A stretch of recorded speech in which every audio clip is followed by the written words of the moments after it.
Like, exactly how many people are supposed to be on that beach? Right. Like, maybe there's a comfortable number somewhere as opposed to one where people can't move around at all. Well, And then there was a general sentiment, of course, which always arises, is that, is there anything for Caymanians anymore? It's like, is there a spot for Caymanians on the beach here or somewhere? wow. So there was that bit of a complaint. But that said, I know that it is not the same, obviously, going to the beach now like it was when I was younger. And I remember I think the last time I went there, I went after doing some work because I needed to eat some Popeye chicken. I said, I'll just go sit on the beach and just eat this. And it was, I would say, it didn't seem like the typical beach experience. It's not what I would consider to be a beach experience, It's a bit chaotic, lots of loud music. And like I said, even the dope smoking, which, as far as I know, I gave up that sort of environment. Inhaling involuntary marijuana smoke when I was younger. At least I thought I did. Well, since I didn't get a bucket of mangoes when they were available, we won't name names, but certainly if I had a bucket, then the place to eat those mangoes would be traditionally we used to go to the beach. Along the bay, as my daddy used to call it, in the water. But we used to go to Governor's Beach when we were younger. But that too was also mobbed.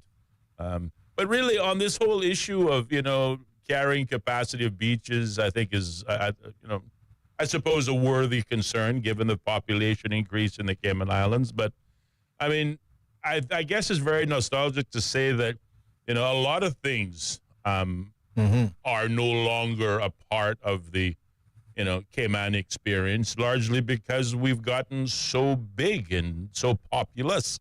But I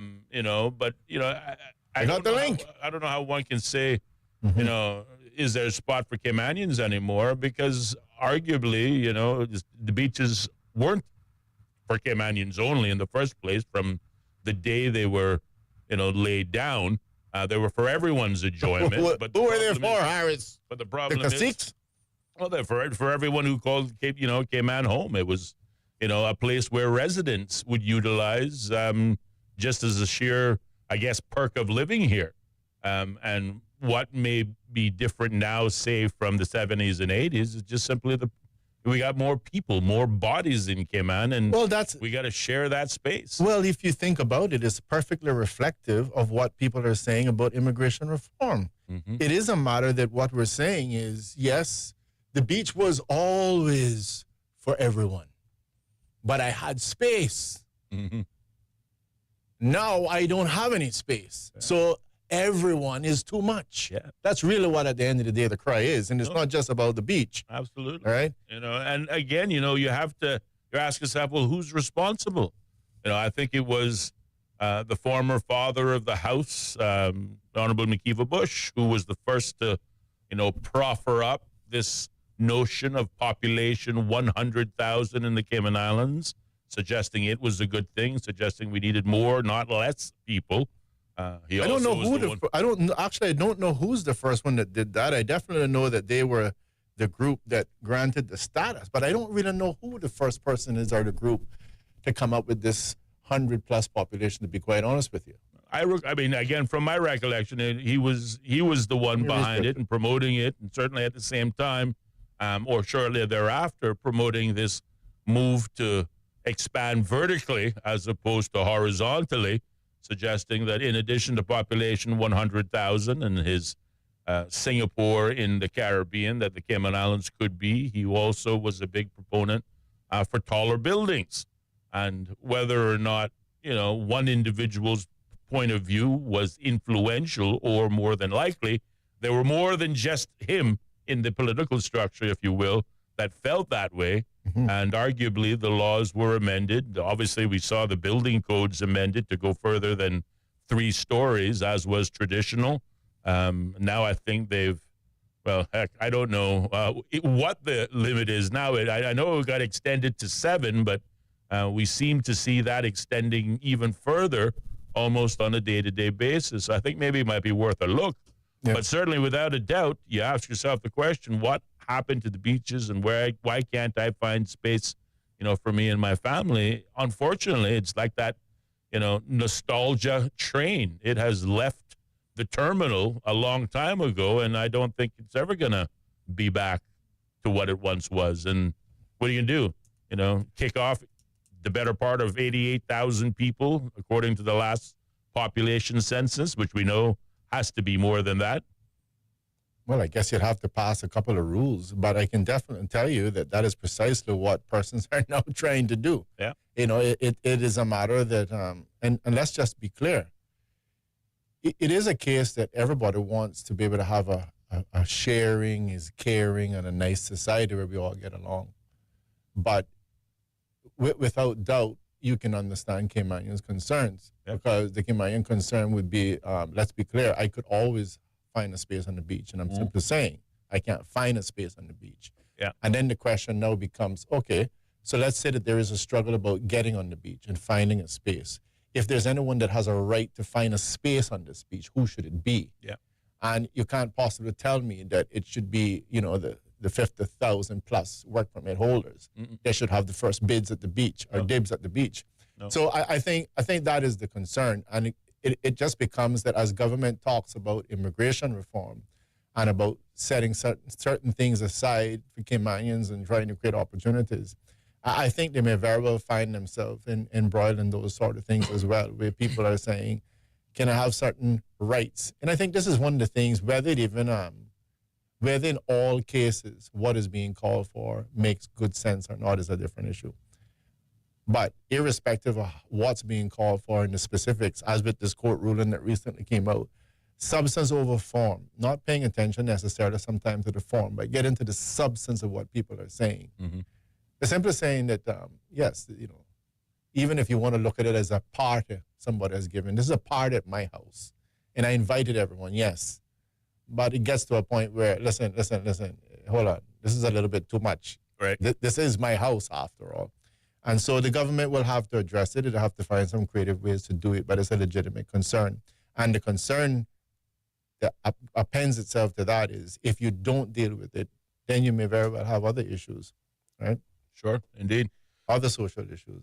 Well, to coin a phrase from, again, last week was Disney movie week. This week, I suppose we continue the tradition with Pirates of the Caribbean.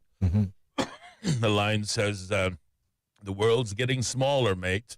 And that certainly can apply to the beaches. I think one of the problems that is also associated with this issue is that we talked about this a few weeks ago, that you can't find a patch of bush anywhere that used to lead to a beach anywhere, because we've also gone development crazy along Cayman's 7 Mile Beach coastline, but arguably almost all coastlines are starting to fill up with either a hotel or a condominium, or in some cases luxury homes. The last, how should we say, the last bastion of nostalgic glory had to be considered to be Pageant Beach, which is next to the wharf, which of course was always a popular, quote-unquote, Caymanian location for picnics and other things. Pageant Beach, I grew up by there. Exactly. But now, again, you've got the Grand Hyatt Hotel sitting on that site, and arguably they and their guests are taking advantage of something that many would argue, is as Caymanian as the turtle shell. So to your point, I think that change is starting to come home to roost, but it most certainly didn't happen overnight. And you can see that that's where you also had the initial fight of saying, well, you're not going to allow those property owners to say to the Caymanians, you can't go on the beach. And then you get the famous calypso sounds, the jack tell them to kick me out of reach. That's right. Get me off of my beach. But immigration is always a serious issue. And for what validation we may need, although we seem to love validation, Yep. So let me use a very great, was it got a caller? You got a caller. Let's go to the phone lines. Good evening, caller. You're on the air. Good afternoon, Austin, Ellio. Good afternoon to you, sir. Thank you for your call. Do you have a comment on the whole absence of beaches, or too little of beaches and not enough room for Caymanians? Can I ask you to turn down your radio first and foremost, though, my friend? Okay. let me tell you, we have been inviting people to Game Man, and we have invited some good people, you know. Mm-hmm. But those, I mean, for example, look at those people who hack into your accounts and steal your money out the bank and all that kind of stuff in a smart way. Boy, let me tell you something.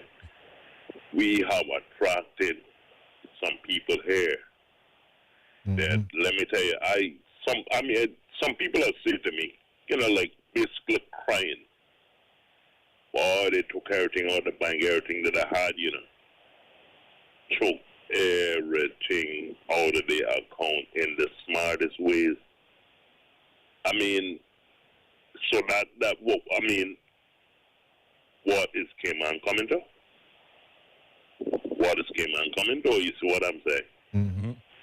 It is good to invite somebody. I mean, we know how it is with certain people. You know, they come and they walk in the yard and they say, well, can I get a glass of water or a cup of water, something like that? You give them a cup of water. Next thing you know, they say they want to use the bathroom. If you're so full now to make them use your bathroom, you make them use your restroom. Now, but you know how that go, your wallet and your jewelry and everything is gone. And that's it. So inviting people to your home, we can't invite everybody. We cannot accommodate. We cannot invite everyone here.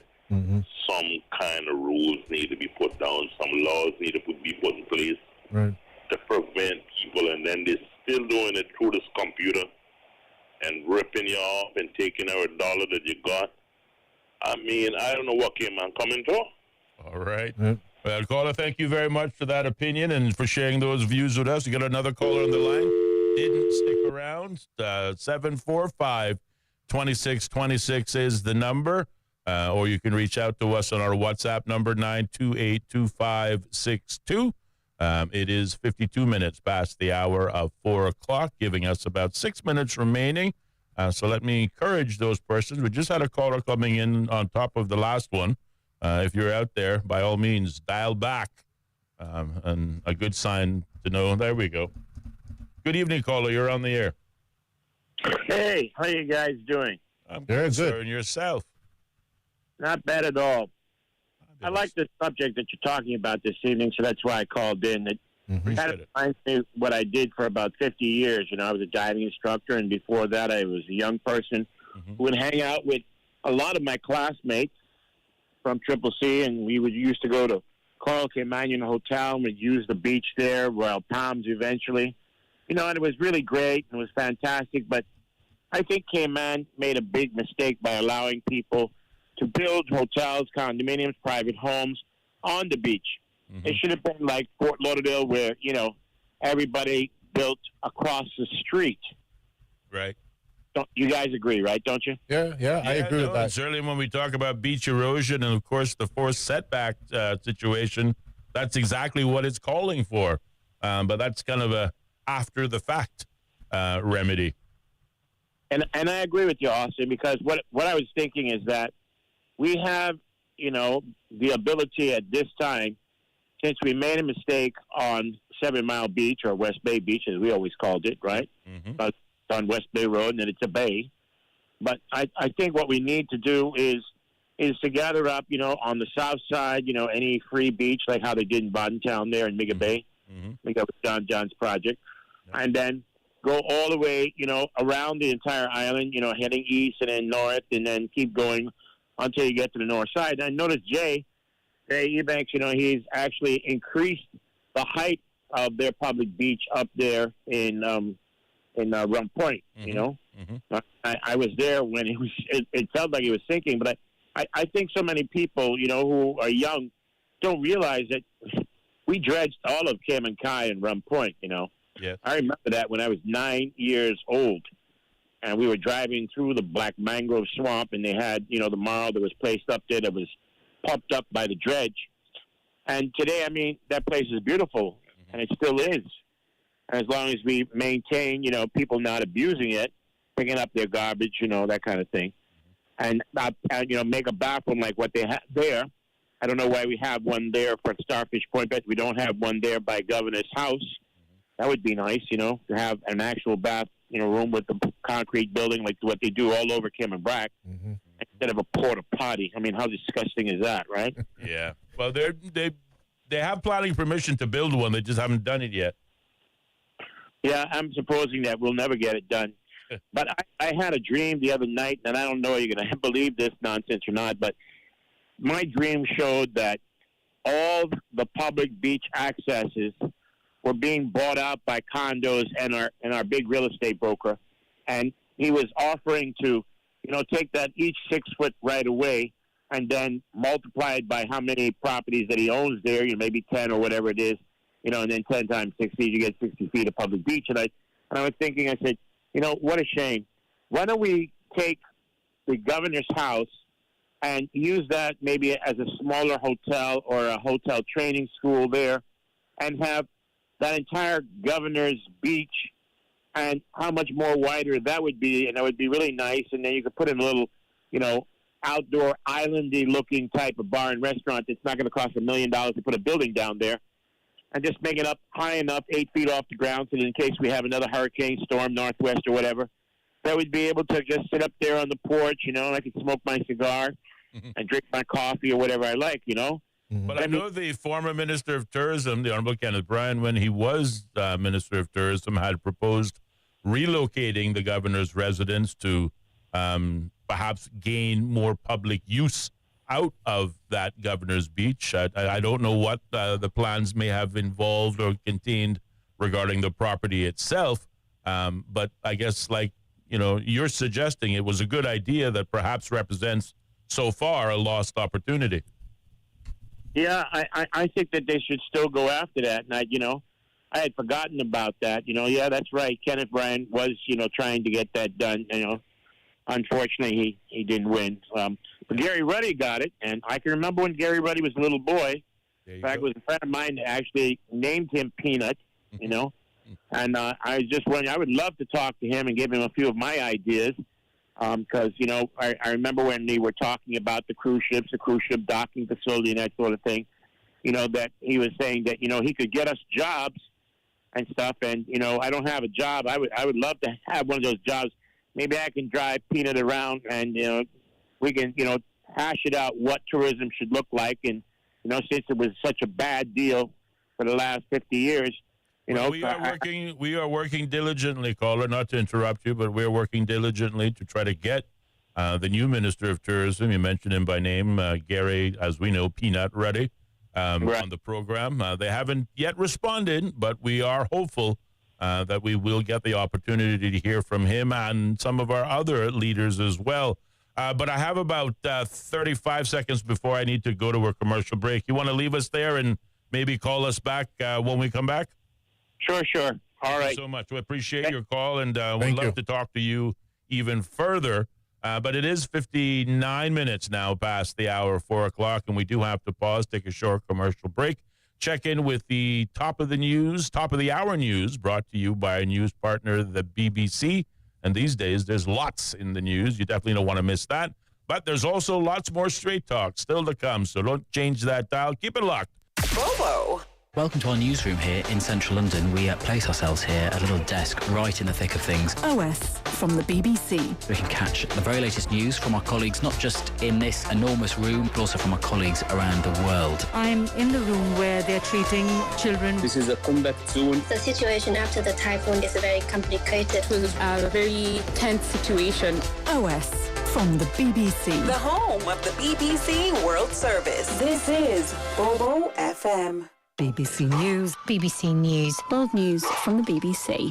Violent clashes. Thick black smoke. A tremendous legal victory. Crucial elections. Destructive wind. A search and recovery operation. A race against time. An imminent threat. Flying a drone over a rival team's training session. Whatever is happening, wherever it's happening, catch up with the latest news bulletins from the BBC. The home of the BBC World Service. This is Bobo FM. The BBC's From Our Own Correspondent. In today's Russia, no one is allowed anywhere near the political stage if they pose a serious challenge to Vladimir Putin. Stories and reflections from our reporters around the world. There is a major sense of insecurity here. More people are coming in from Sudan every day. From Our Own Correspondent from the BBC. The home of the BBC World Service. This is Bobo FM. This is Bobo 103.1, powered by Health Services Authority. At Health Services Authority, they are committed to caring for you. They are Cayman's largest and longest-standing healthcare provider, offering the most comprehensive range of inpatient, outpatient, and public health services at 9 different locations across all 3 islands. Across Cayman on 103.1 FM, online, and on your smart speaker. The home of the BBC World Service. This is Bobo 103.1. Hello, I'm Moira Alderson with the BBC News. Israel's Prime Minister says the country has secured an historic victory after 12 days of war with Iran. Benjamin Netanyahu's address to Israelis followed the start of a fragile ceasefire between the two foes, which appears to be holding despite some military hostilities earlier on Tuesday. Mr. Netanyahu said Iran's nuclear and ballistic missile threats had now been removed and vowed to crush any future attempts by Tehran to rebuild its nuclear program. For decades, I promised you that Iran would not obtain a nuclear weapon. And indeed, through the extraordinary efforts of our warriors, Iran's nuclear project has been dismantled. Let me be clear. If anyone in Iran attempts to rebuild that project, we will respond with the same determination and strength to stop it. I reaffirm, Iran will not have a nuclear weapon.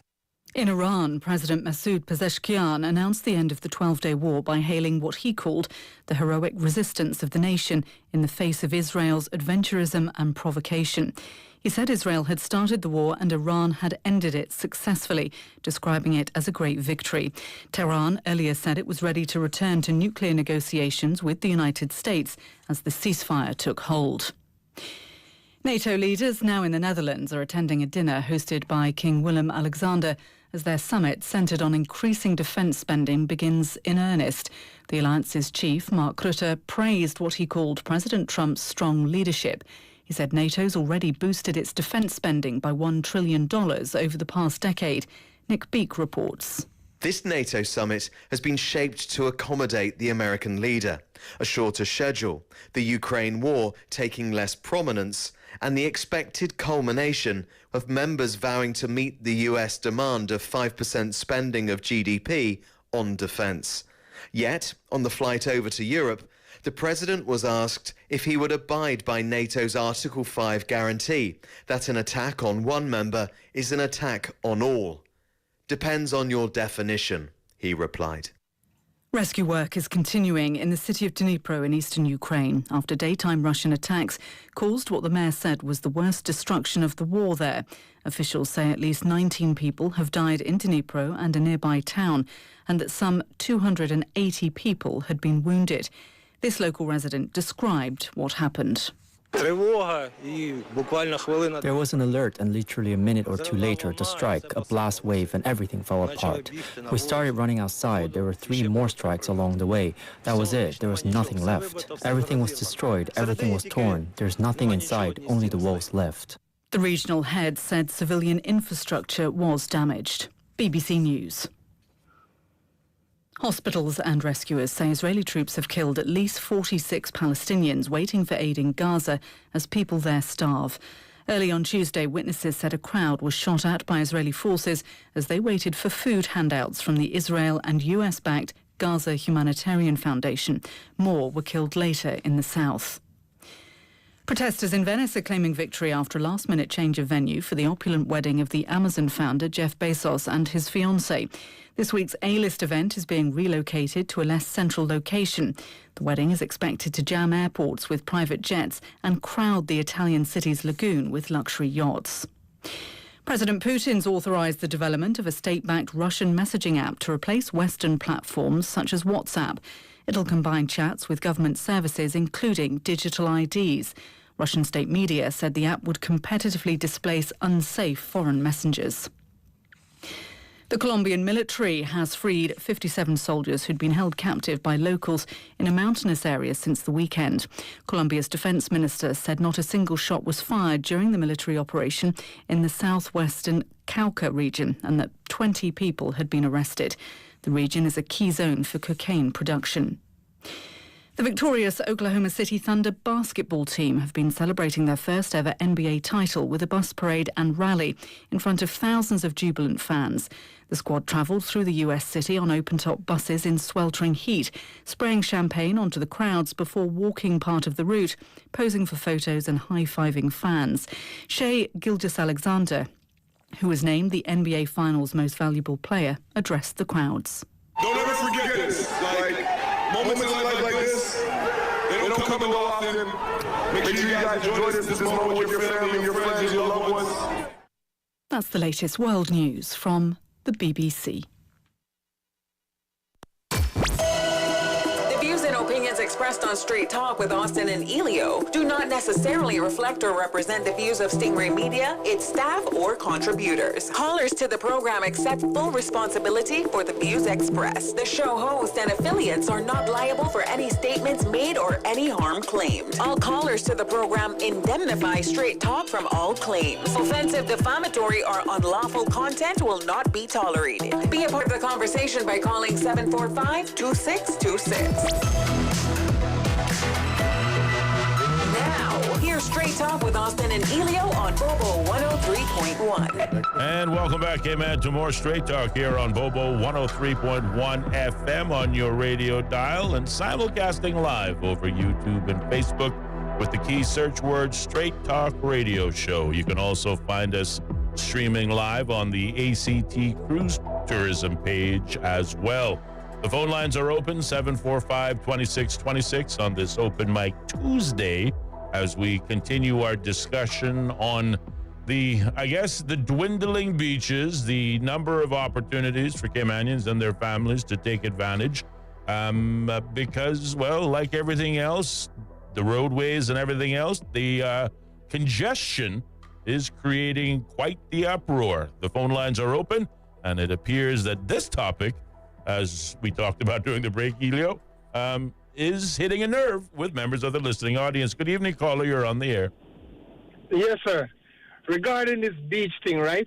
Mm-hmm. I've been visiting since 1988 when I visited in Cayman, right? Now I live here for like 30 years. Okay. From the Governor Beach coming towards West Bay where that new hotel is, right? Mm-hmm. I used to ride bicycle from West Bay, come down there to go to the beach. And now they still have beach access, but there's no parking. They put up signs saying no parking, which I think it's unfair for all Caymanians. Because if you want to use those beaches in that area, why would you put up no parking sign, but yet still it's beach access? Mm-hmm. Mm-hmm. Mm-hmm. So I don't think, everything is working as how it's supposed to work, as back in the days where you could just have access to all these beach areas. Yeah. So now what you're saying is possibly maybe they're finding a clever way to again deny you access to the beach.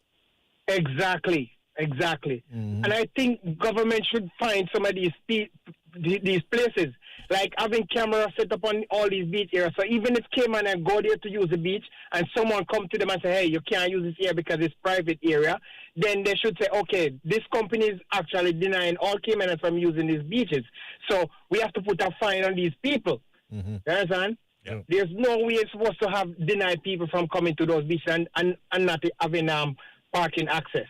Yes. And speaking of that, I remember specifically in 2017 during the campaign, Chamber of Commerce during their forums were asking all of the persons who were running for office if they would support, for example, fines for any sort of encumbrances on those public beach accesses.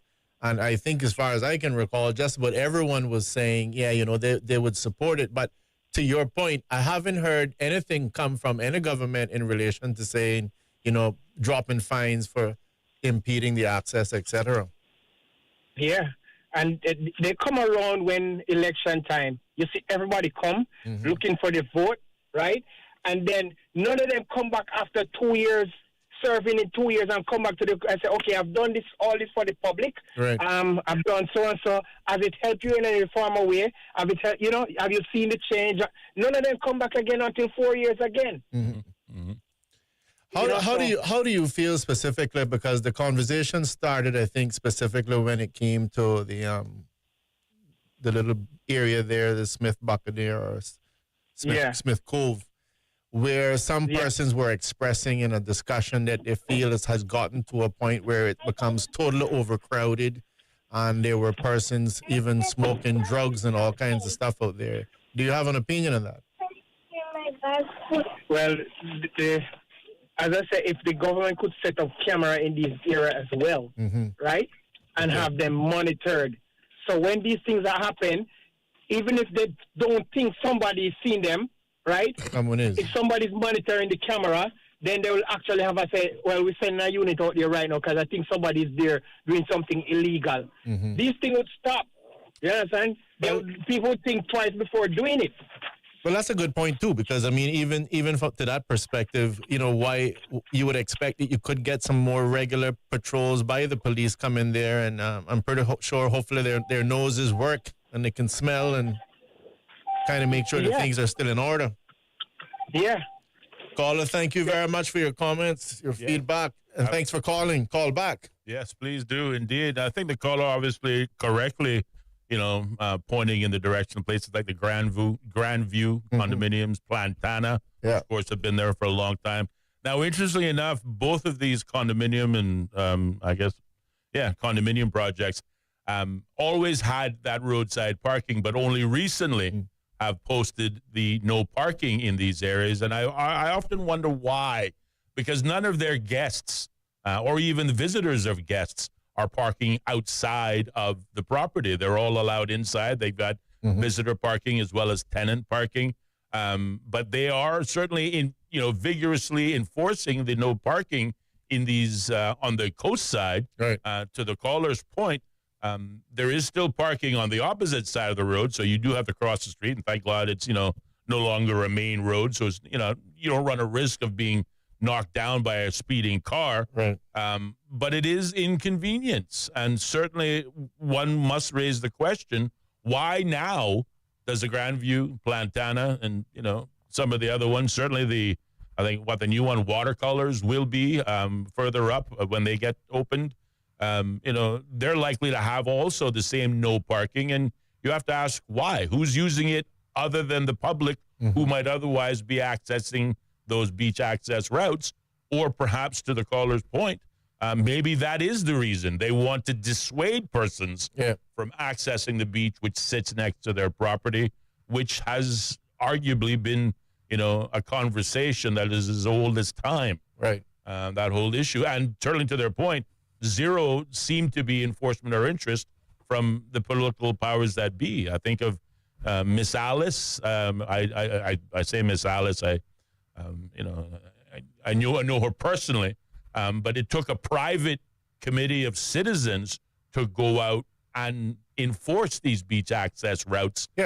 When it should have really come from the government. Should be being championed by someone who is an elected official with some responsibility for it. Yes. So I just want to say something as I transition, because this is, I think it's a very relevant point. But you also have Parks, Recreation and Parks, who again manages the beaches. So I definitely think from a security standpoint and kind of booking perspective, because it's one thing to go to the beach. Parks, it's another thing about going to the beach and having parties. Parks, right? Recreation and cemeteries. Something like that, yes. Thank you for the clarification. But you clearly need to manage the situation. And again, there needs to be, to some extent, some issue of crowd control. But to the point of public access to the beach, it's an interesting one, because we're seeing now on this case that's happening with the Britannia, that's all over the papers, etc. Yes. Where you would have had at least two persons that initially, when they purchased their property from Britannia, they would have been promised certain rights to the golf course, etc. That's right. And let me just use that very quickly, analogously, to point at the issue with the beach. Understand that there is almost an inferred immediate transfer to every person who gets the right, whether by birth or otherwise, and call themselves a Caymanian, to be able to have access to that beach. In the same way we're talking about these 200 persons that would have been given rights to something. And in terms of doing that, just like with respect to themselves, they had to fight to get those rights and to maintain it. Because even the courts was taken away under the label that it wasn't, the form of it wasn't registered correctly. Mm-hmm. And then the Privy Council now turns around and say, hold on. Forget about how they worded it. The fact of the matter is that these people have a right to it. They bought it. They own it. And so in this particular case, I see the beach access and stuff is the same way. If you have a right to call yourself a Caymanian, if you're a Caymanian, you have a right to have access to the beach. And let's be clear that you're not going to be able to maintain access to that beach unless you are equally prepared, just like those 200 persons, to fight for it. Because we see even the courts, even if it's just by error, may take away your rights. And you might have to go to a higher court. But the fight has to continue because it is natural for the person who owns a property on the beach, and I think we're both in agreement. We're all in agreement, I believe, that if things could be done over, we shouldn't allow anyone to be building on that side of the beach. It should perhaps be on the other side of the road. But it's already done. And it's natural for those persons who have their customers or clients, let's call however you want to call them, that they want to have just that beach just for their clients. Yes. That's 100% understandable, not right, but that's what they want. Right. So they're working to be able to protect their interests and advance their interests works against the majority of our interests who wants to get access to the beach. And this is where all the watermarks and everything comes in, and we just have to continue to fight. You can't have encumbrances on the beach. If it is, our politicians should be setting up fines, etc., to be able to fine persons to say your public beach access is impeded and you've done nothing about it. You are preventing the public. And in the same way, in the nuances that the caller just talked about, where maybe even the parking is another impediment that's being put in the way for you to gain access to your beach. And equally, there needs to be issues about what you can do on the beach in respect to crowd control, etc., to some extent that gives some level of guarantee for the rightful owners, Mr. Harris, if I may say so, for the rightful owners of this country to be able to have access to their beach. No. And this is part of the problem we have in Cayman, is that we feel, and I've said this before, I've seen people go to a restaurant, and I give this analogy. They go to a restaurant, the plate of food is $10, and they give them $25. They get back $12.50 when they should be getting $15, and you can see them looking. Yeah. And you know they're saying to themselves, oh, hold on, there's $2.50 short. Yes. But still don't want to turn and say, hello. You're short me $2.50, and you owe me $2.50. And I say that as respectful as I can. You have to be courageous enough, audacious enough to say, listen, I'm Caymanian. I have a right to the beach. You see? I have an easement right to the beach. Yes. This is a public beach. That's right. And I have a right to it. Mm-hmm. And if you are impeding me from getting to it, we have a problem. I need my $2.50. That's right, sir. Okay? That's right. I need my beach. I need my beach, indeed. I don't mind if you want to come and join, but I need my beach. Right. And if you don't have the cojones, the intestinal fortitude to ask for your $2.50 back, you're shortchanging yourself. Ask for your $2.50. I need my beach. Okay? Just simple.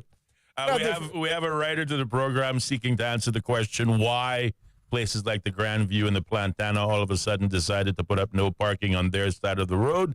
The answer or the response from one listener is because it impedes the view of traffic for those persons exiting the property. That very well may be so, and it seems to be a legitimate and logical reason in which to offer up. But again, I ask the question, why now?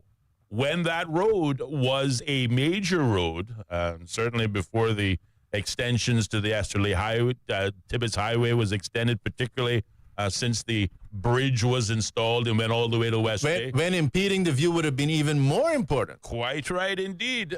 There was no issue of putting up, no parking signs on these properties that have been there for a very long time. So this is a new development. But to a point that you made, Ellio, certainly in terms of the beach access, why is it that, we have private citizens fighting for the right to access that which has been a Caymanian right since time immemorial? Why is it that we don't see a government champion, whether it be a politician or perhaps someone within the the civil service, parks, lands, and cemeteries, parks, lands, and recreations, whatever the case may be. Where are they? The Public Lands Commission, for example. Where are these persons? Nowhere to be seen.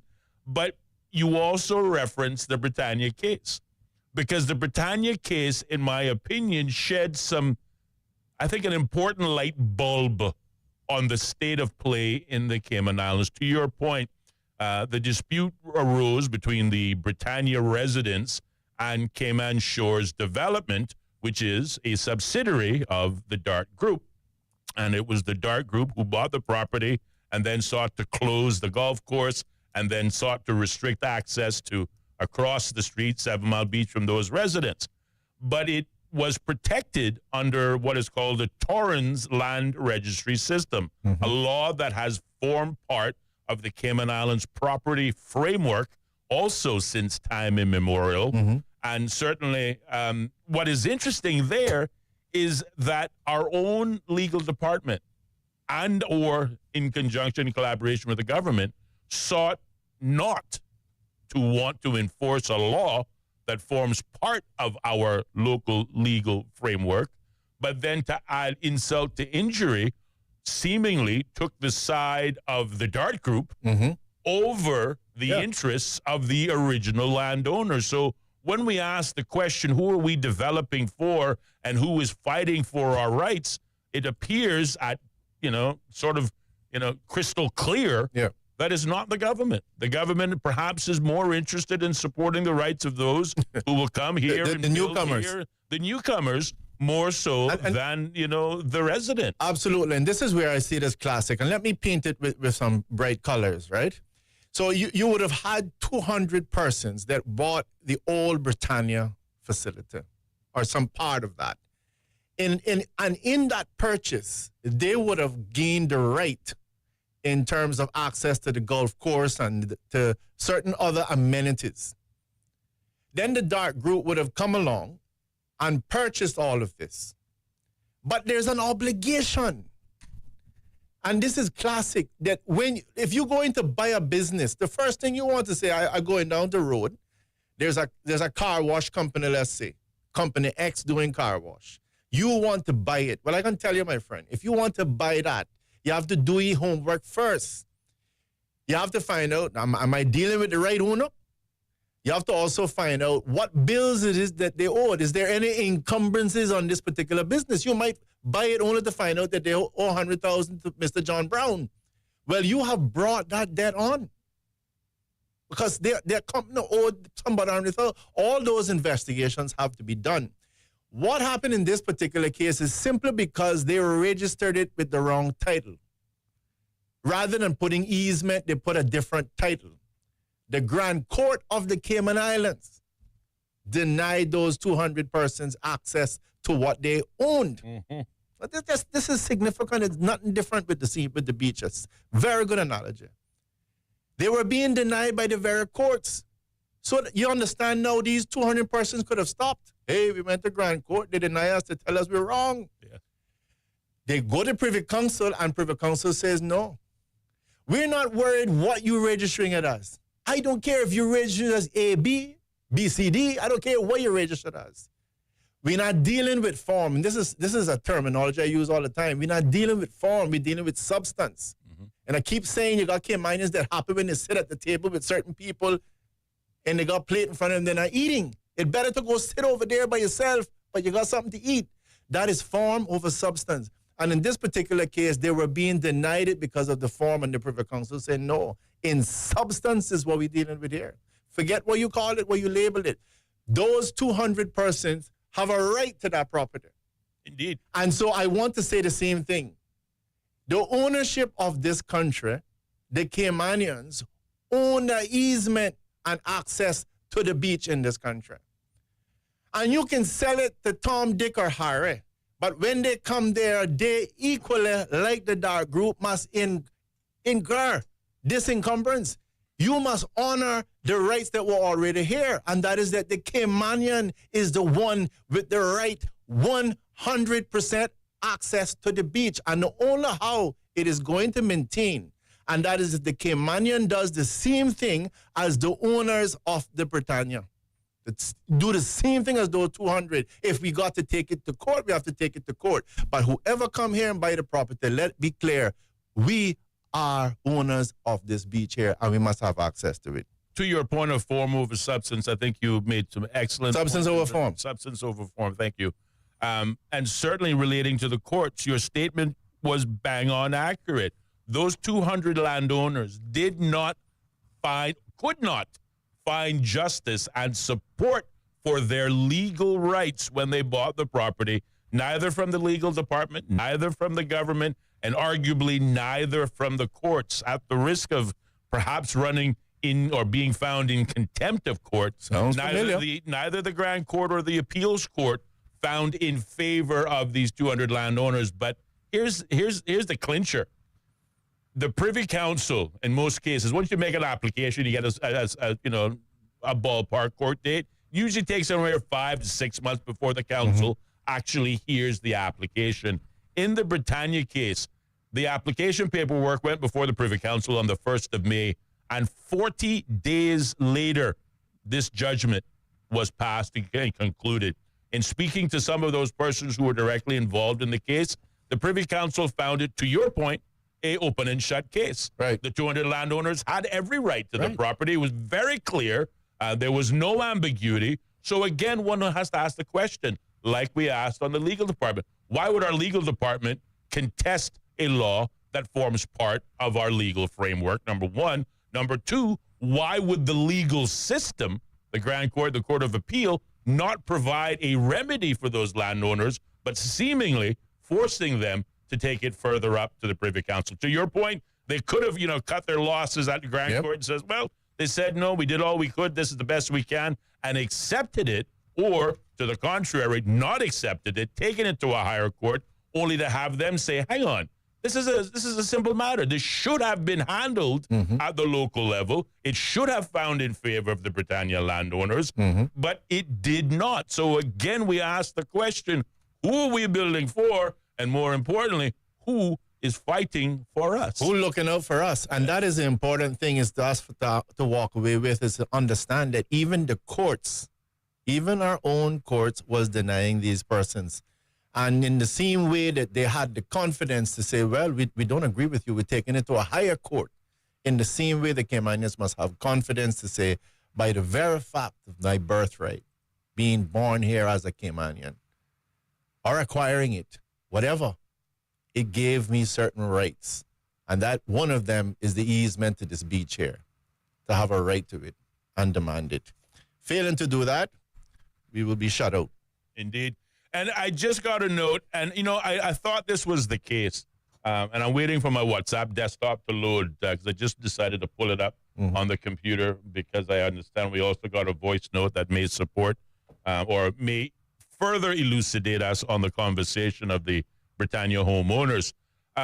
Regarding the signs being put up by Grandview, by Plantana, they write, they cannot put up those signs as it is a road reserve. Only the NRA can say there is no parking on road reserves. And, I remember seeing this directive from the NRA, but I can tell you personally, I found myself parking on that side of the road last month, not going to the beach. I was making a phone call, but I didn't want to drive and use my phone. Right. I must have been there 5 minutes before somebody from the Grandview came out and said, sorry, you can't park here. Right. And I had to say, sorry, I've got my phone in my lap. I was on the phone. They could hear me speaking on my Bluetooth. So they're like, when you're done your call. I said, yeah, as soon as I'm done my call, I'll be back. So again, very clearly, the private landowners are enforcing property that they have no right to do so. Right. We have to pause, take a short commercial break, but there'll be more Straight Talk with Austin and Ellio coming up. Be a part of the conversation by calling 745-2626. Bobo 103.1. When it comes to weekly meal prep, I trust Kirk Market to provide the best value for quality proteins. The butchers at Kirk Market are super helpful. They always slice my steaks perfectly. Kirk Market has everything I need for healthy and flavorful protein-packed meals. From lean cuts of CAB choice beef, tender CAB prime beef, the juiciest pork, and all-natural hormone-free poultry, to their seafood section with everything from fresh local snapper to omega-3 rich salmon. I choose Kirk Market for the highest quality proteins to support my healthy lifestyle. Kirk Market. Eat well, live well, and discover a world of choice. The Office Hero. To claim this title, you have to make an exceedingly wise decision. Do something that benefits staff, impresses clients, all while keeping expenses low. Are you ready to be the Office Hero? Here's what to do. Call Hughes Cleaning Service. Hughes Cleaning Service will make your office shine and you a hero. Dusting, vacuuming, windows, sanitizing, and more. Hughes expert cleaners will make your office a healthy, immaculate, impressive workspace. Call 949-0734. Visit hughes-janitorial.com. Hughes, you get more than clean. With you in mind, we have your style. Find what you need down every aisle. You want saving, selection, and quality. That's why we're your home store. Home store. The way to make a home. The way to make a home.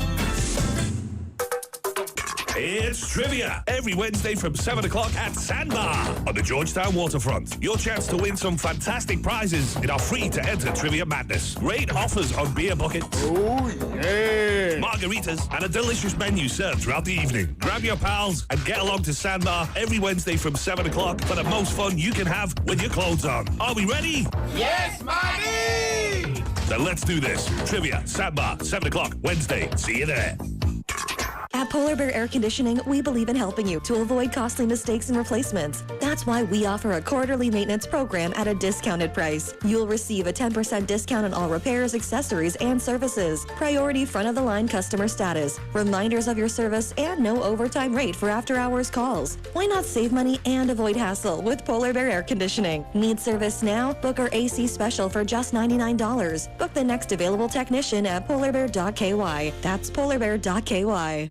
Drinking water is vital to our health. At Cayman Water, we use reverse osmosis desalination to ensure safe drinking water. A semi-permeable membrane allows fresh water to pass through, blocking out contaminants. Then, we finish with a post-treatment process and conduct frequent extensive testing to ensure that you get healthy drinking water with an average pH of 7. Not only is water out of your tap safe to drink, it's approximately 400 times less expensive than bottled water. Help to reduce plastics and save our planet. Cayman Water cares. Learn more at caymanwater.com.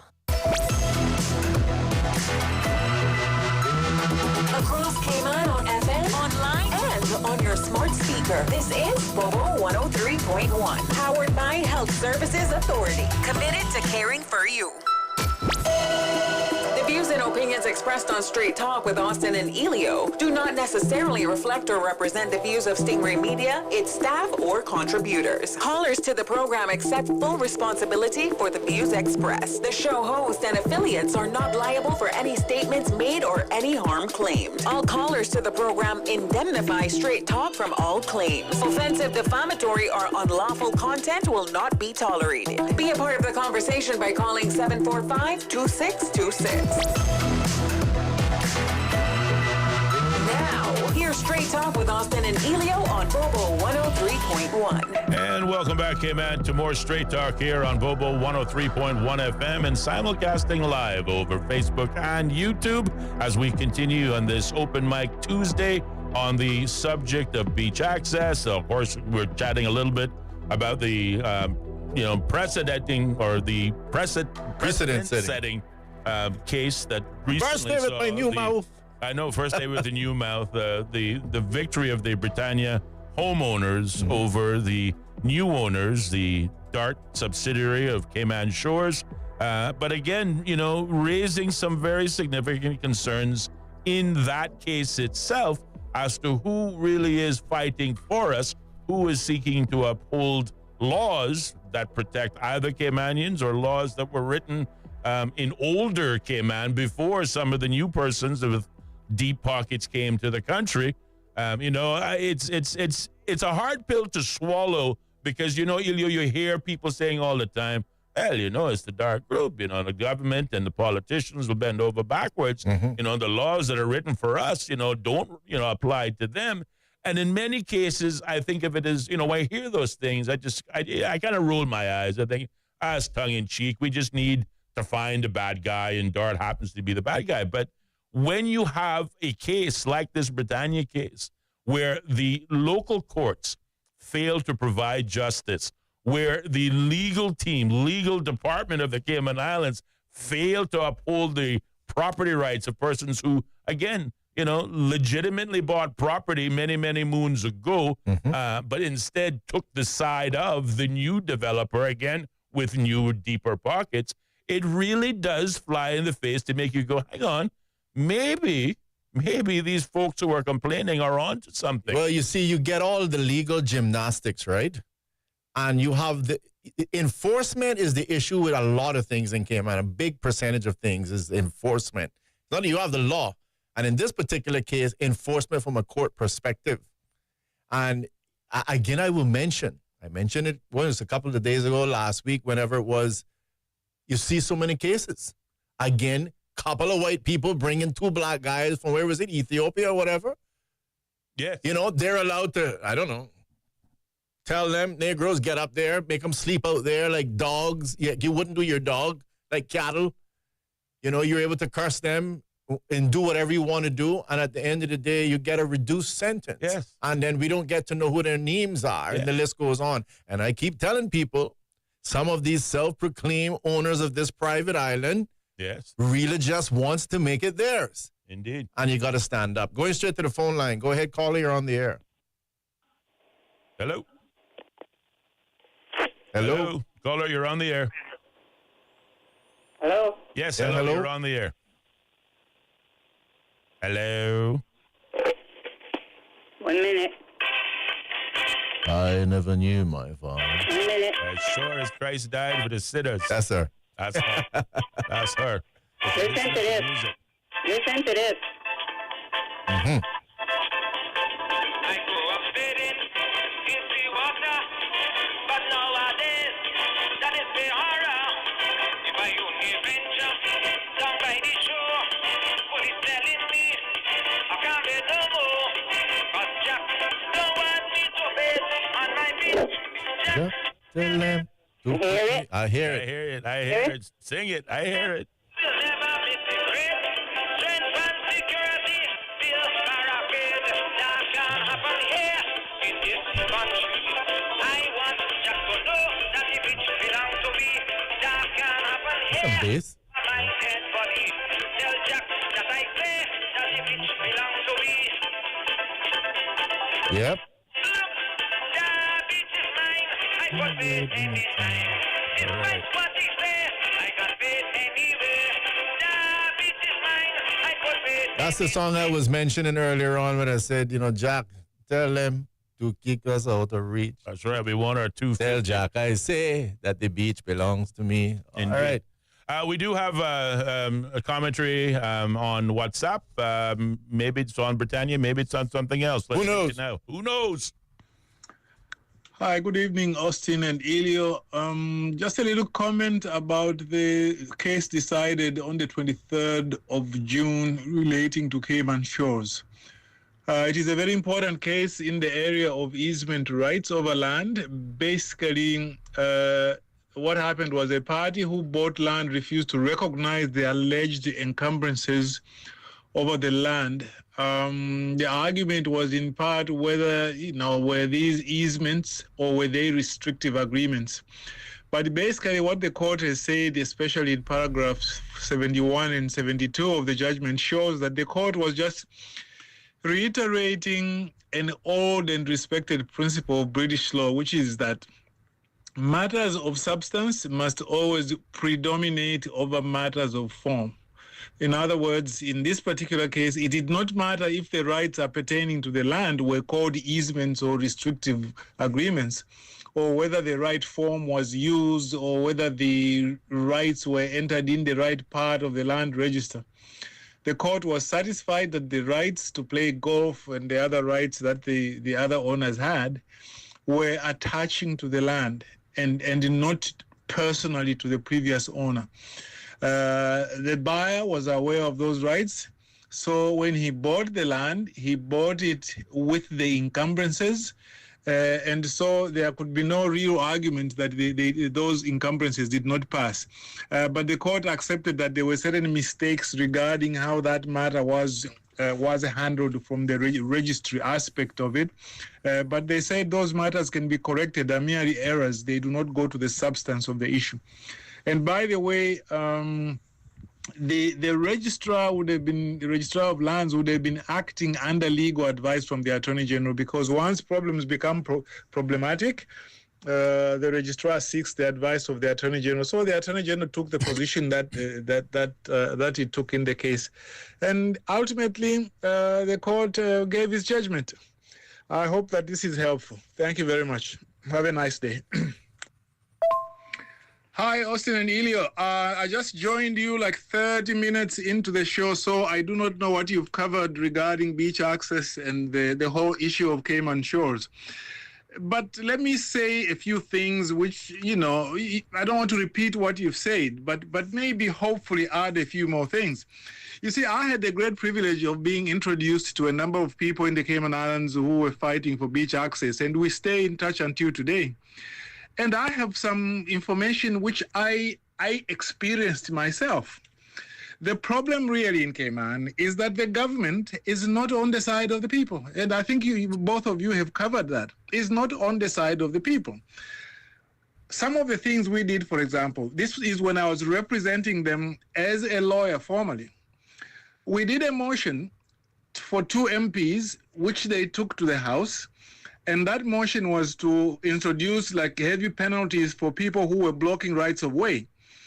And the government got up and sweet talked them and said, well, we can talk. Oh. What happened? Oh, no. Oh, no. Oh, no. And I think both of you have covered that. Is not on the side of the people. Very good. Some of the things we did, for example, this is when I was representing them as a lawyer formally. We did a motion for 2 MPs, which they took to the House. And that motion was to introduce like heavy penalties for people who were blocking rights of way. And the government got up and sweet talked them and said, well, we can talk about this. Please just please withdraw the motion. And they withdrew the motion. Did anything happen? Nothing happened. And then there's a famous case that there were 500 affidavits which were drawn up some years back to prove 200 rights of way. They were presented to the Registrar of Lands with the advice of the Attorney General. They refused to register those rights of way. And their response was, well, you see, what you should do is let's create a Public Lands Commission, to deal with these matters. But the Public Lands Commission was never created to solve the problem. It was meant to complicate the life of the public. Because rather than just recognizing the rights of way, they said, well, if you want the right of way to be recognized, then you have to go to the Public Lands Commission, then they should get a lawyer, then you should go to court, and then they can grant you that right. So if there are 200 rights of way, how many court cases are you going to have? And then we appealed that decision to refuse to register those rights of way. We appealed that decision. When we appealed that decision, according to the registered land law, the registrar was supposed to refer the matter to the Grand Court. And the Attorney General advised the registrar not to refer the matter to the Grand Court. The law was very clear. It said you shall refer the matter to the Grand Court. And the Attorney General refused to do all that. Wow. You see, the problem in Cayman is that when a law is clear, they still want you to go to court. That is wrong. If I can digress just a little bit, the McLaughlin case, Dr. McLaughlin, may so rest in peace. Mm-hmm. It went to the Grand Court twice, went to the Court of Appeal twice, and he was losing all along until he went to the Privy Council, almost broke, and that's when he won. That is totally ridiculous. If a law is clear, the government should apply it. They should not tell you that you should go to court. And so the problem really, at the end of the day, in my view, is a political problem. It is a political problem and also a problem of the courts themselves. They seem not to be able to understand really the interests of the people. And at the end of the day, I think that there is need for political reform regarding how courts are conducted and regarding how public servants comply with the rule of law. They must understand that if the law is clear, they should not tell people to go to court. They should stop doing that nonsense. I said more than I wanted to say. I should stop there. You have a nice day, gentlemen. Thank you very much. You said just right. Yeah, no, absolutely. And again, from our learned friend who certainly would understand. He's a lawyer. The proceedings that take place within the court system. I certainly am grateful for that remark, and it proves certainly the question we asked. No, clearly, absolutely. who is fighting for us? No one. It is absolutely right, and he talks about it being a political issue, and there definitely is a lack of political will. Like I've said, from top to bottom, if you want to put it that way, there seems to be a problem when it comes to standing up and saying that this is for Caymanians. We don't have a problem, it seems, taking side with some, again, self-proclaimed owner of this private island. We have no problem doing that. Yeah, boss. Yeah, boss. What do they say? We house on fire, boss. Yeah, we have. But there seems to be a challenge in terms of saying, I need my $250 back. Yeah.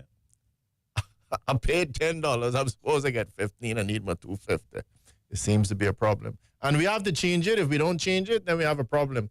But look around, ladies and gentlemen. Again, we have a lot of challenges that are facing us. We're going to see what's going to happen. We keep talking about the government being in the honeymoon stage. There's some discussions that's already starting to come about. Some on the environmental side that I want to be able to discuss as well. But we need to have and make sure that the elected officials are getting up and standing up on behalf of Caymanians. And one of those that we can argue about and champion, amongst other things, is this issue about the beach. Yeah, no, absolutely. I mean, it's been talked about long enough. That developers lobby that, was tossed about a few years ago, that many thought, well, is it real? Certainly talking about how they lobby politicians to pursue their interests. Well, again, if you had any doubt that the developers lobby was real, again, this case that recently went before the Privy Council fundamentally highlights it and makes it crystal clear. The government of the Cayman Islands failed to protect the interest of the public in order to do the wishes of a developer who sought to take public rights away. Decided, just think about it. They decided to set aside substance. Yes. And rather dealt with the label. Yeah, but the name wasn't right, you see. Yes. You had the wrong label on it. Yes. No, come on. Get to the substance of the matter.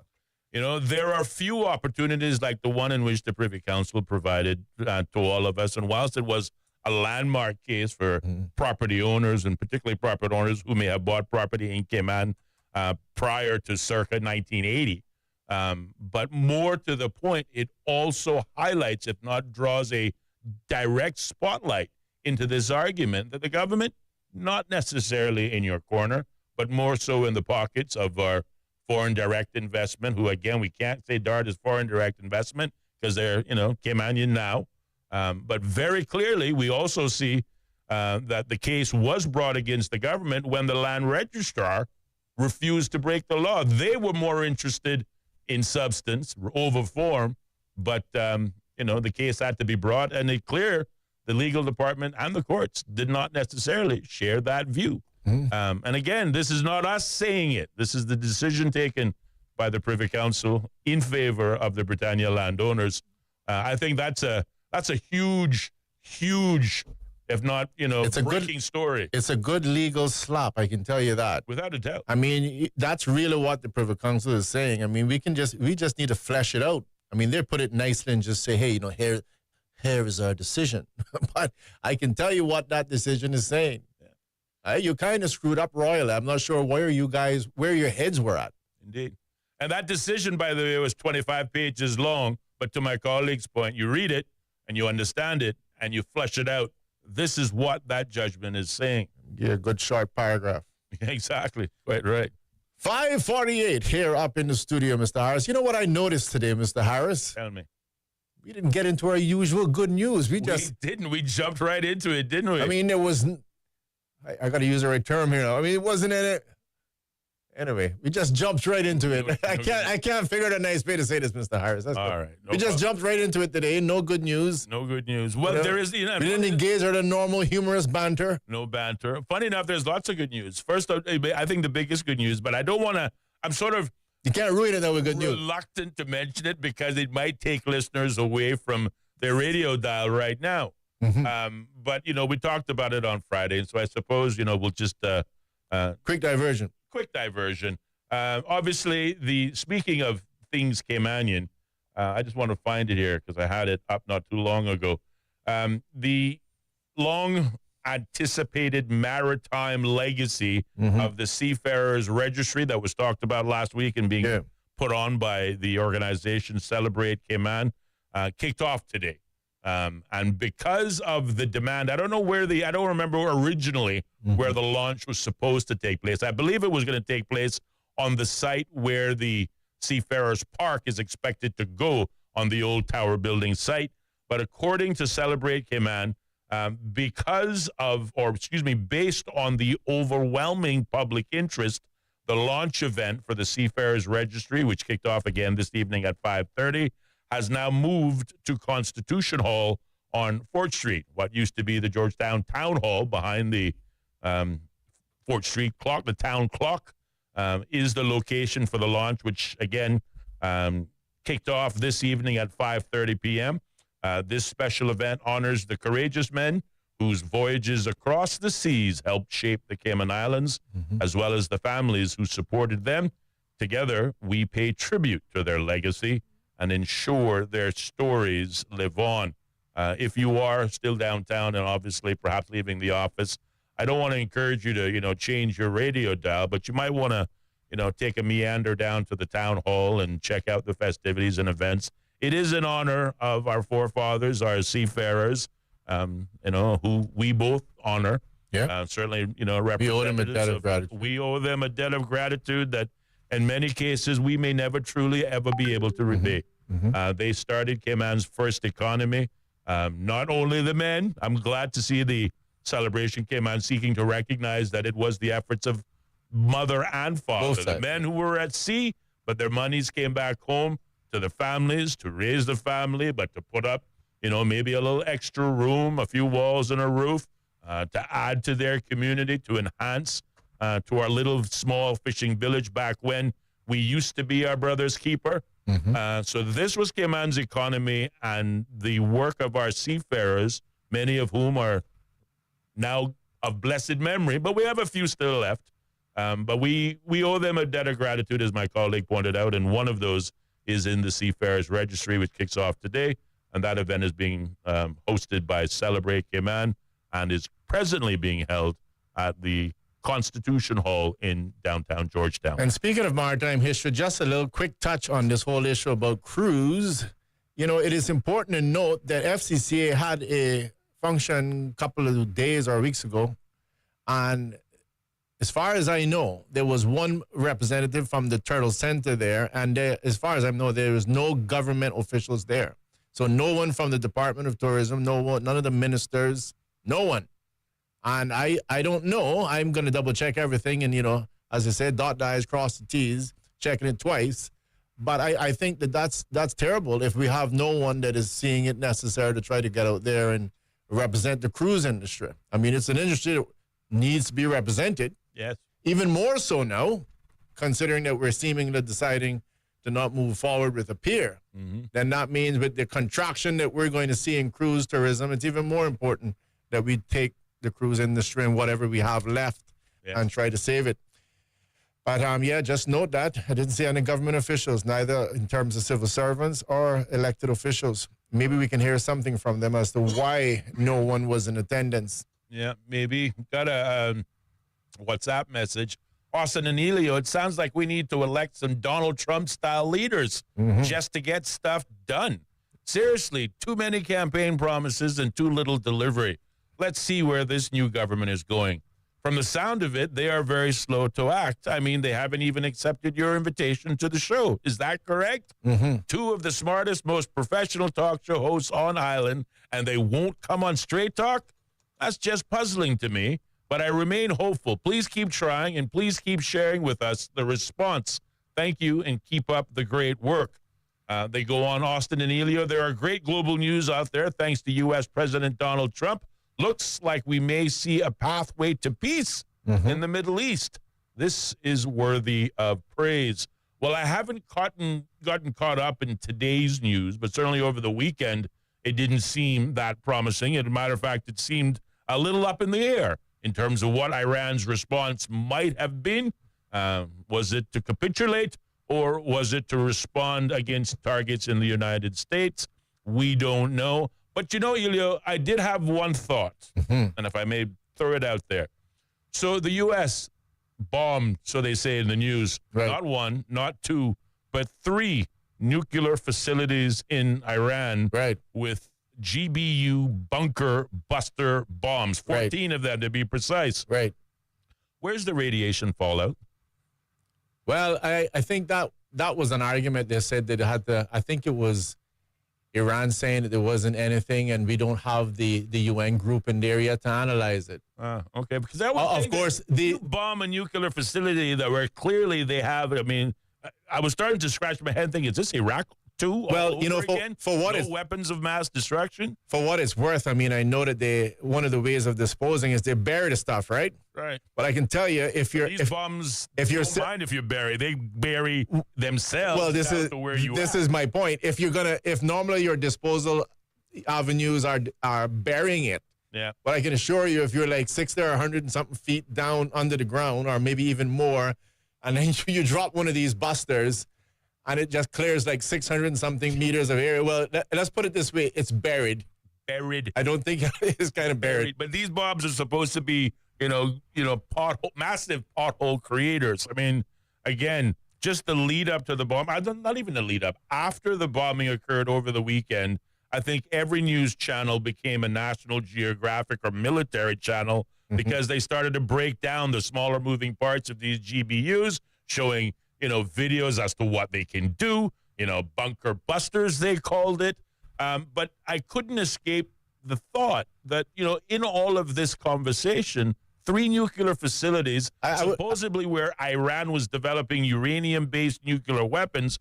Where is the radiation fallout? Where are the thousands upon thousands of deaths? Where is this radiation wave that should be, making its way through much of the Middle East? There is none of that. Well, again, it depends. Eggs of curiosity. Again, the challenge is it depends on where things are in the stage of creating supposed nuclear weapons. But either way, like I said, if it's in the mountains, 100 or something more under the ground, I think it's fair to say that whatever was there is now buried under rubble. I tell you what, buried. We learned from Afghanistan with some of the, maybe not the GBUs, but what do they call it? The Moab, the mother of all bombs. It reduced mountains to valleys. Yeah. To dust. Right. Thou shalt not mess with the U.S. ability to make war, because very clearly they make war. But at least for now, it seems to be pretty promising in terms of, having a standoff, or not standoff, what do you call that? Anyway, ceasefire. That's what I want to say, not a standoff. But yeah, it's so it's looking positive. I think there was initial moves with the parliament or something approving closing off the Strait of Hormuz or something to that effect. But that also threatened, of course, potential global fuel prices, which is the last thing we need. All right, but there was another step that was required for that to happen, and I don't think that has happened. Yeah. So well, again, just taking from the benefit of the writer's point of view, obviously they must have listened and been listening to the news updates. I suppose we probably should have listened to at the top of the hour, but we were busy with our own thing. But maybe a little flexing of the muscle reminded some of those in the Middle East where the real power lies, and that simple action over the weekend may have forced people like Iran, countries like Iran, to the negotiating table, and maybe, just maybe, we might see peace in the Middle East. You don't have to poke me too hard to get me to say that I think Donald Trump is a pretty cool guy. Yeah, I know. But the thing is, and again, like I said, we live in a world today where it's not cool anymore to tell someone that you're wrong. And I keep asking, how are we supposed to advance as a couple, as a team, as a country, whatever it is, if you can't be respectful and say that you're wrong. And I say that because how much time we have? I got to let you go, and this thing is going to... Bobo. The BBC is the world's most trusted news source. And Bobo 103.1 is where you'll find the BBC World Service. BBC News. The world news from the BBC. And the home of Cayman's most listened to talk shows. That's right, folks. Everyone is telling their mama about the cold hard truth. And welcome to Straight Talk. I'm your host, Austin Harris. And I'm Ellio Solomon. Across Cayman. On FM, online, and on your smart speaker. This is Bobo 103.1.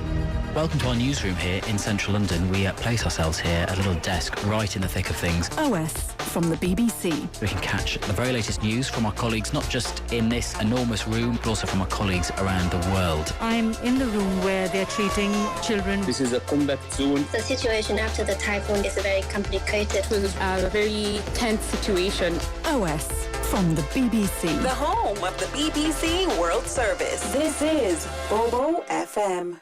BBC News. BBC News. World news from the BBC. Violent clashes. Thick black smoke. A tremendous legal victory. Crucial elections. Destructive wind. A search and recovery operation. A race against time. An imminent threat. Flying a drone over a rival team's training session. Whatever is happening, wherever it's happening, catch up with the latest news bulletins from the BBC. The home of the BBC World Service. This is Bobo FM. This is Bobo 103.1, powered by Health Services Authority. At Health Services Authority, they are committed to caring for you. They are Cayman's largest and longest-standing healthcare provider, offering the most comprehensive range of inpatient, outpatient, and public health services at 9 different locations across all 3 islands. Across Cayman on 103.1 FM, online, and on your smart speaker. The home of the BBC World Service. This is Bobo 103.1. Hello, I'm Moira Alderson with the BBC News. Israel's Prime Minister says the country has secured an historic victory after 12 days of war with Iran. Benjamin Netanyahu's address to Israelis followed the start of a fragile ceasefire between the two foes, which does appear to be holding.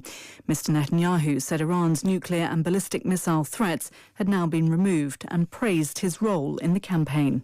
We destroyed the main enrichment facility in Natanz, the uranium conversion facility in Isfahan, and the heavy water facility in Iraq. Our ally, President Trump, took the unprecedented step of joining us. Under his directive, the U.S. military destroyed the underground enrichment facility in Fordow. In Iran, President Masoud Pezeshkian announced the end of the 12-day war by hailing what he called the heroic resistance of the nation in the face of Israel's adventurism and provocation. He said Israel had started the war and Iran had ended it successfully, describing it as a great victory.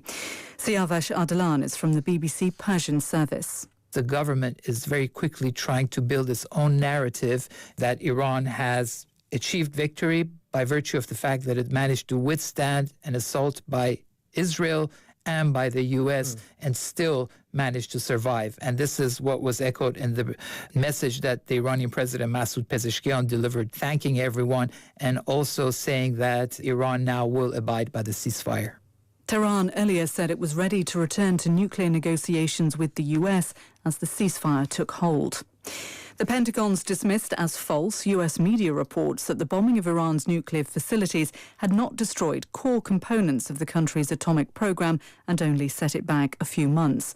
Several media outlets were quoting a preliminary assessment of the U.S. Defense Intelligence Agency, but a Pentagon statement insisted Iran's capability to build a nuclear weapon had been completely obliterated. In other news, Britain says it will buy 12 fighter jets capable of carrying US tactical nuclear weapons. The Prime Minister, Keir Starmer, says this represents the biggest strengthening of Britain's nuclear posture in a generation. He's to make an official announcement at the NATO summit on Wednesday. Our defence correspondent Jonathan Beale reports from The Hague. The purchase of a dozen F-35As will give the RAF the ability to drop smaller tactical nuclear bombs. Unlike the B variant already flown from the Royal Navy's 2 aircraft carriers, the F-35A has a longer range and can carry more weapons. The government says it'll be a boost for national security, with the jets joining a small number of NATO nations capable of carrying the US-made B-61 nuclear bomb. BBC News. Rescue work is continuing in the city of Dnipro in eastern Ukraine after daytime Russian attacks caused what the mayor said was the worst destruction of the war there. Officials say at least 19 people have died in Dnipro and a nearby town, and that some 280 people have been wounded, 27 of them children. A new study suggests that progress in vaccinating children against a number of life-threatening diseases has stalled or even gone backwards in the last 2 decades. The findings show that measles vaccinations have declined in nearly half of the world's countries. Dr. Jonathan Motzer is one of the report's lead authors. He believes we're at a crossroads. The long view is vaccines have saved millions of lives, but more recently, progress has stalled. We have vaccines that are safe and effective, and in some cases like measles, they've been around for more than 5 decades. And so in 2025, it's really a tragedy that we still have children around the world that are dying of vaccine-preventable diseases. But on the other hand, it's a testament to the power of vaccination that many, many, many lives have been saved over these decades by vaccination in these countries and around the world. Hospitals and rescuers say Israeli troops have killed at least 46 Palestinians waiting for aid in Gaza as people there starve.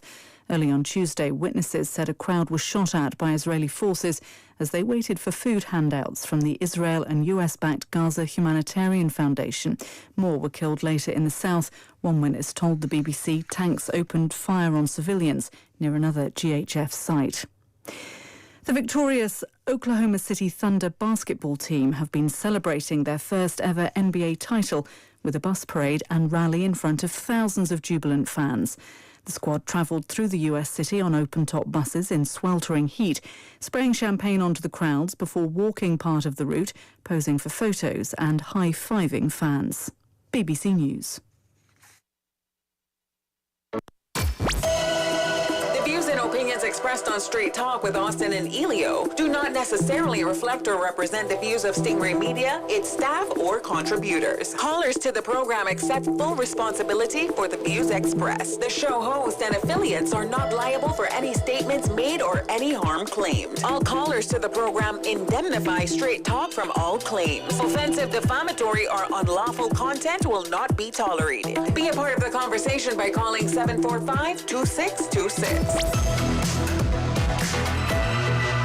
Now, here's Straight Talk with Austin and Ellio on Bobo 103.1. And welcome back, amen, to more Straight Talk here on Bobo 103.1 and simulcasting live over YouTube and Facebook with the key search word Straight Talk Radio Show. We're your hosts, Ellio Solomon, myself, Austin Harris, as the phone lines remain open on this Open Mic Tuesday. 745-2626 is the number, or you can reach out to us at our WhatsApp line, 928-2562. And from there, you can either share with us a WhatsApp audio note, or like many this evening, choose to just sending us a traditional WhatsApp text message. Ellio, I have to apologize to you and the listening audience. Certainly, everyone will certainly by now have noticed that we've been cut off now 3 times in a row, and was advised that apparently we got a new server over the long weekend, but one of the drawbacks is that it cuts us off a whole 3 seconds early.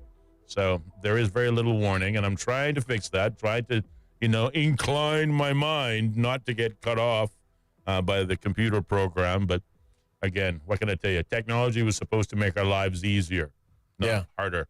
But clearly, they didn't get the memo. Well, someone just needs to do a little adjustment on the clock, I think. I think they might have to. Yeah. Quite possibly. But I was saying just before the break, before we got so rudely cut off by this unconscionable computer. Right.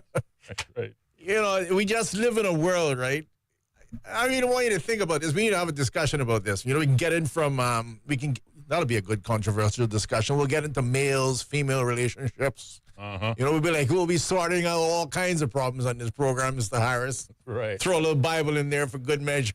Good measure, why not? But we live in a world that it's like you're not allowed to correct anyone. So I make that point that I keep asking, how is this supposed to work? You see a guy doing something wrong, Apparently, you're not supposed to say, "Hey, buddy, hey, you're throwing the garbage in the wrong spot." It's not the political correctness. No. And so I just say that because whether you want to agree with him or not, regardless of what side you're on, I think dropping 14 bombs is clearly telling someone, I think, that you're wrong. I think you're wrong, and you need a wake-up call. Yeah. Do you not realize who you are messing with? In case you were wondering what my position was, Let me remind. Let me drop 14 very large, huge bombs on your facilities. Yeah. That will at least give you an idea, a small indication of where I stand on the matter. And that's just the ones that came from the bombers. Mm-hmm. They were, I think, I read somewhere that there were, I think, Polaris missiles launched from U.S. submarines in the region, as well as, of course, more missiles from fighter planes to take out the air defenses in advance of the bombing. So, without a doubt, the United States made its mark and clearly, I guess, made a gamble that seems to have worked out so far. Yeah, we'll have to wait and see. So, yeah, that's a good one. Yeah, so far. Knock on wood. So far, so good. But, speaking about that, when it comes to war, there's always little things that go on. We'll have to see. You never know. Maybe a surprising company may get the contract to rebuild a facility. Well, you remember when we installed it?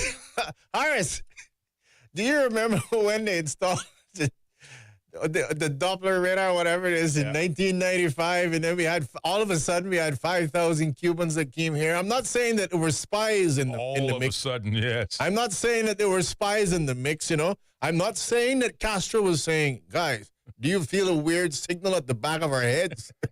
Can we send someone over there? I'm not suggesting that. Yeah. I'm just simply saying it never happened before. Yeah.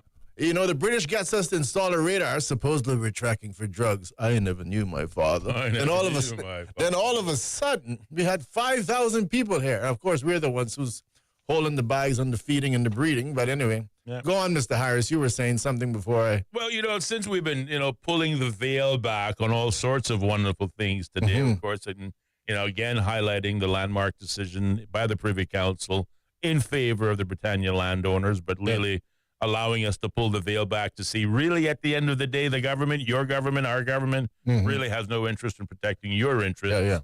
But it's clearly someone else's. It's been said for a long time. It's been talked about, this developers lobby, but, has largely been, treated with tongue-in-cheek reactions. But again, when you read and look at this judgment that should have been handled at the local level through the Grand Court and whatnot, but instead had to go all the way to the Privy Council, only to be considered an open and shut case and fundamentally kicked out of the Privy Council. Bother us with more important things, not these matters that should be handled at home. Yeah. This is your come to Jesus moment. And again, it's not us saying it. It is the Privy Council, the highest court in this part of the world, if you will. It offers further proof, right?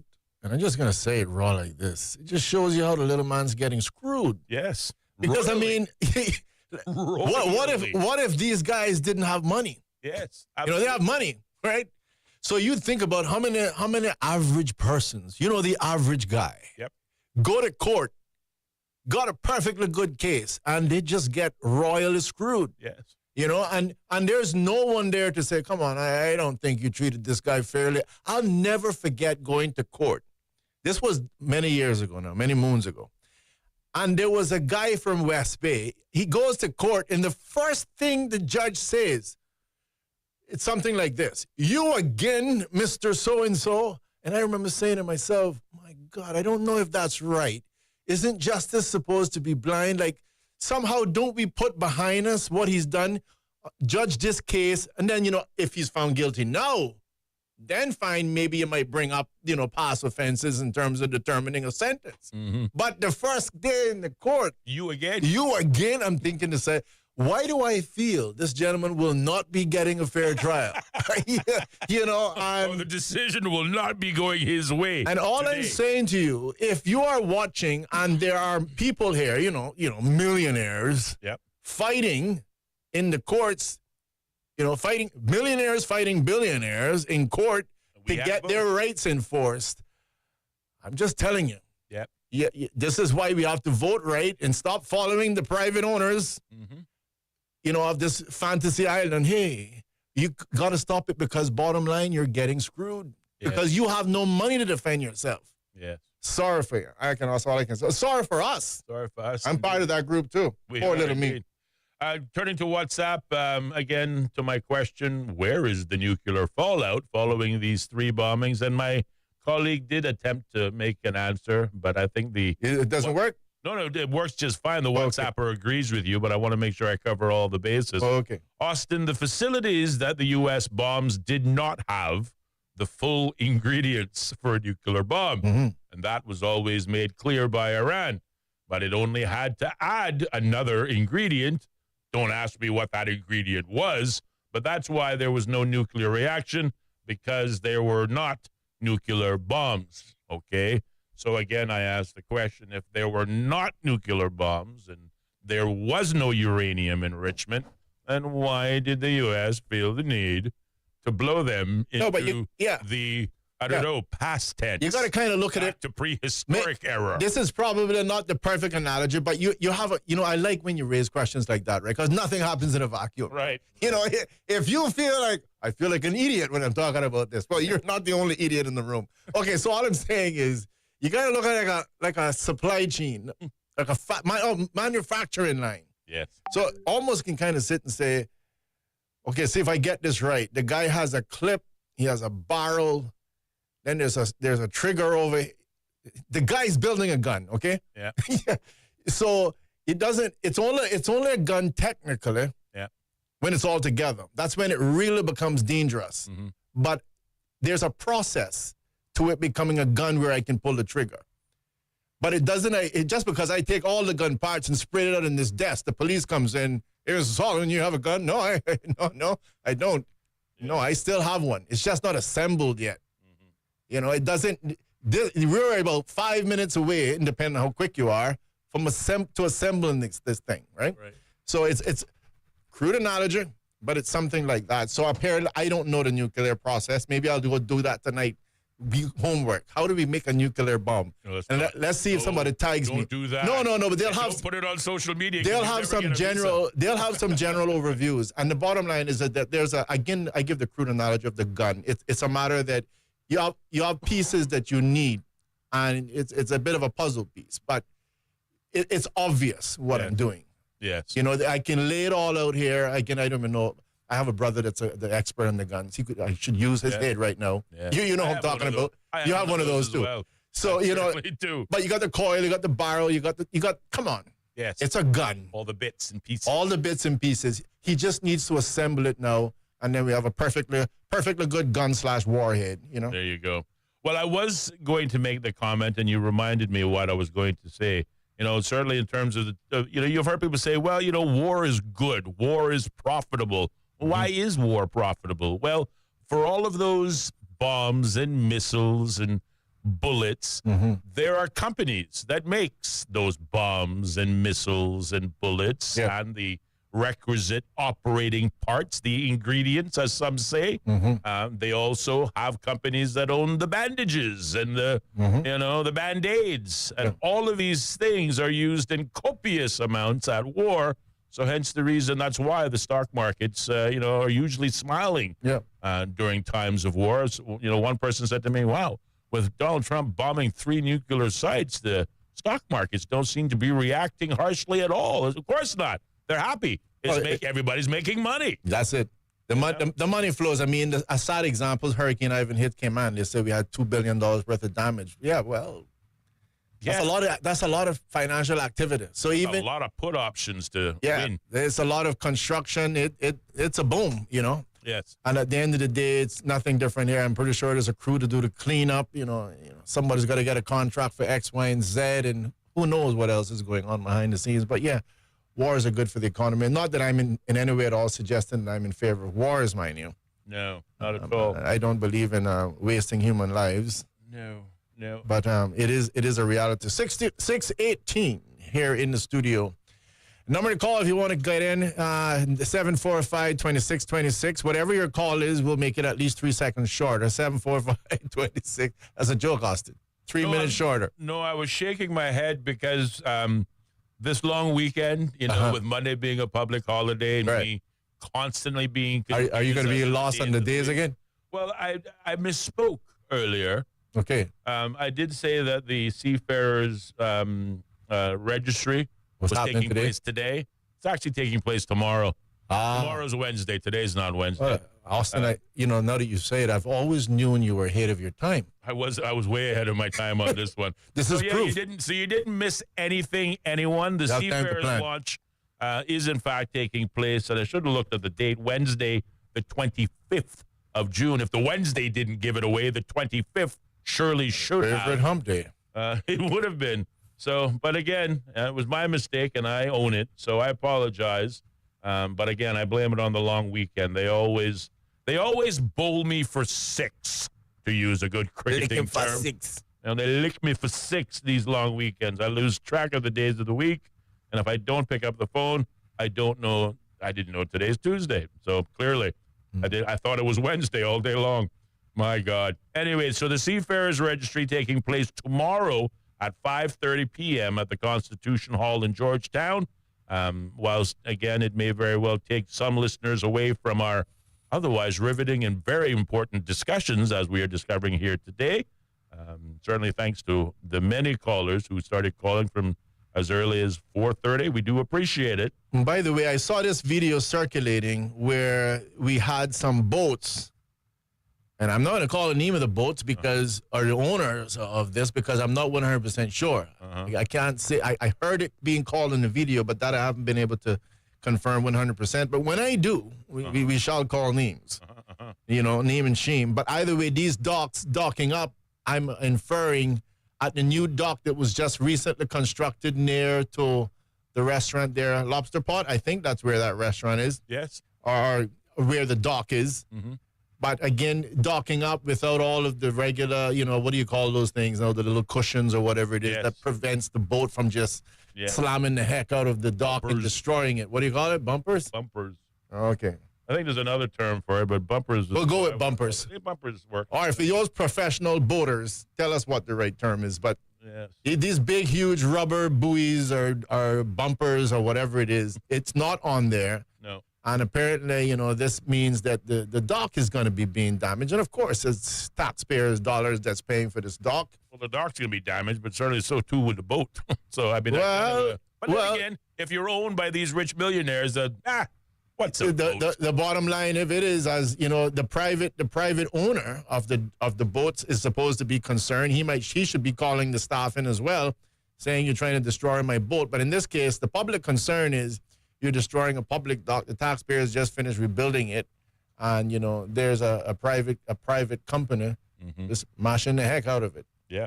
But I want to get the confirm the names and everything else. But again, it just goes to show you, it's like I don't know what to say. Don't know what to say either. Speaking of events going on tomorrow, and I figure I might as well go whole hog. So we've got the Seafarers launch for the Seafarers Registry going on tomorrow at Constitution Hall in Georgetown. Also, members of the public are also being invited to learn how to refurbish old PCs at a free enterprise Cayman workshop. I read this article and thought of you, buddy.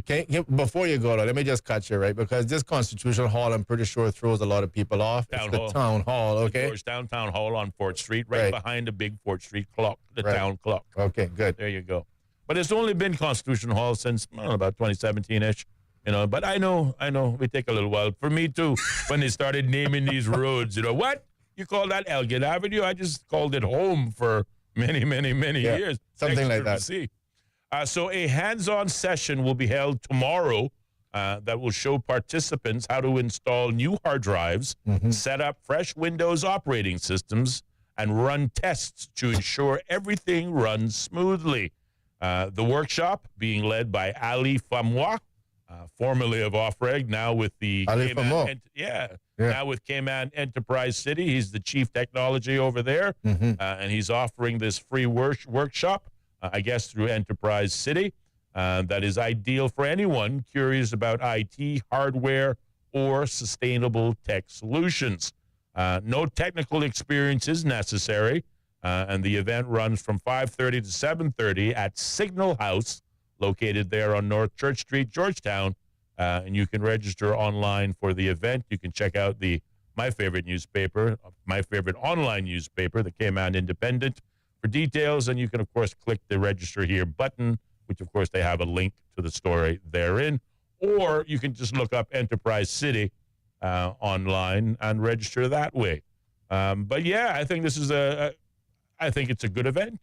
You know, you take old PCs, that which you were going to toss out the window anyway or use as a fishing weight. No, wait. That might still could be restored. The best machines that will be restored will be donated to local after-school charity programs for use by primary school students across the Cayman Islands. So it teaches you something, and whatever it was you fixed and brought back to life will be given a second lease in life by going to some of the primary school students who might not have a computer. Well, at least now we know where Mr. Ali Famo is. Quite right. Bright guy, bright guy. I remember when I used to work computer services, he used to work at Cable and Wireless, now Flow. Yes. Always a sharp guy. Brilliant mind. Brilliant guy. And then he went on. He's also at off-reg for a while. He was at off-reg for many a moon. Yeah. And very bright guy. moved on. So, yeah. Well, congratulations to Ali Famois and also Enterprise City for their free Enterprise Cayman workshop, which again kicks off tomorrow from 5:30 to 7:30 at the Signal House on North Church Street, Georgetown.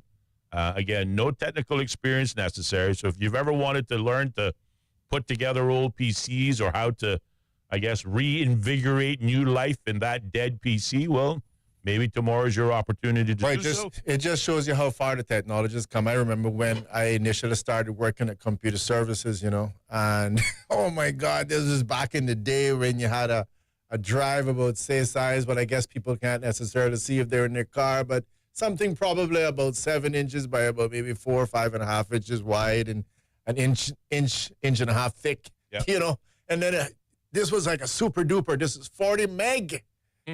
This was a big drive back then, and now you're getting something, less than half that size. Yes, exactly. That's carrying gigabits, or terabits. Jump drive is hanging on your keychain. And then you got all the static memory. It's one of the reasons why it kind of lost its fun to a certain extent, because in the old days, everything was kind of clunky, but you really could go in and fix things, and, this resistor's gone bad. Yeah. And then you could be like a professional and put on your little welder and start fixing resistors. No, I don't think so. No, I don't. It's like robots putting that crap together. You don't fix that. You just throw that away and putting a new one. Right. Well, at 27 minutes past the hour of 6 o'clock, we have about 2 minutes left. One of my genius nephews is saying petabytes.